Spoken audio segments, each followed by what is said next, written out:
জয় শ্রী রাধা কৃষ্ণ। রাসলীলায় বলেছেন শকে পর সাজাইয়া করেন পরক্রিয়া লীলা আস্বাদন। তো এই যে আমরা প্রত্যেকেই, অনেকে বলেন সকলের সর্বজীবের মধ্যেই রয়েছেন ভগবান শ্রীকৃষ্ণ।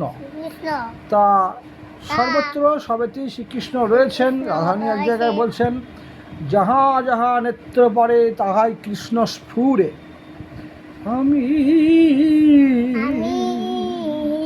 কৃষ্ণময় জগৎ দেখি, যখনই আমি যেই স্থানে যাই ঊর্ধ্বধি দশ দিকময়, আমি কৃষ্ণ ছাড়া আর দেখি না, যেদিকে ফিরাই আঁখি।